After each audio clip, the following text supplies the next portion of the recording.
ပရိသတ်များအားလုံးပဲမင်္ဂလာခင်ဗျာမနက်ဖြန်မှာကျွန်တော်တို့ရဲ့မလာရေးစဉ်ယူဆက်ခွန်မျိုးသမီးအသင်းဟာရှစ်စစ်ပွဲအဆုံးဖြတ်ပွဲစဉ်ကိုရှင်မြန်ကစားတော့မှာဖြစ်ပါတယ်ဒီရှစ်စစ်ပွဲမှာတရေရလက်ကိုရောက်နိုင်တာနဲ့ဒီမြန်မာလက်ရွေးစဉ်ယူဆက်ခွန်မျိုးသမီးအသင်းကယူဆက်ခွန်မျိုးသမီးအာရှဖလားပြိုင်ပွဲကိုပါဝင်ရှင်မြန်ခွင့်ရတော့မှာဖြစ်ပါတယ်ရှစ်စစ်ပွဲအောင်မြင်တော့မှာဖြစ်ပါတယ်ခင်ဗျာဒီပွဲစဉ်မှာမြန်မာလက်ရွေးစဉ်ယူဆက်ခွန်မျိုးသမီးအသင်းကအင်ဒိုနီးရှားယူဆက်ခွန်မျိုးသမီးလက်ရွေးစဉ်ဘောလုံးအသင်းကိုရင်ဆိုင်ရှင်ပြိုင်မှာဖြစ်ပါတယ်ခင်ဗျာ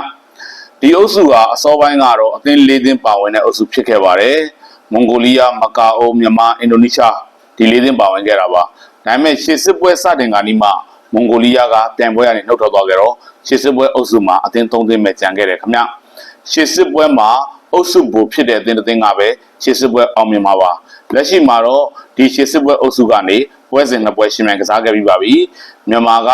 မကာအိုကို9ဂိုးမရှိနဲ့နိုင်တယ်အင်ဒိုနီးရှားကမကာအိုကို2ဂိုးမရှိနဲ့နိုင်ထားတယ်ခင်ဗျဒီတော့အုပ်စုမှာဂိုးကွာခြားချက်အရာမြန်မာကအုပ်စုကိုဖြစ်နေပါတယ်ဒီတော့မြန်မာလက်ရွေးစီစက်ကောင်မျိုးသမီးသင်းဟာမနက်ဖြန်မှာရှေ့စစ်ပွဲကိုတရေကစားနိုင်ခဲ့တာနဲ့ရှေ့စစ်ပွဲအောင်မြင်မှုရှိနေပါတယ်ခင်ဗျအင်ဒိုအသင်းကတော့မနက်ဖြန်မှာတိုက်စစ်ကိုဖွင့်ပြီးကစားလာအောင်များနေပါတယ်အင်ဒိုကအဝေးကွင်းဖြစ်ပေမဲ့မြန်မာကိုကြောက်နေချိန်နေဖို့တော့မရှိပါဘူးသူတို့ရဲ့ရှေ့စွမ်းကလည်းတော်တော်ကောင်းပါတယ်ခင်ဗျ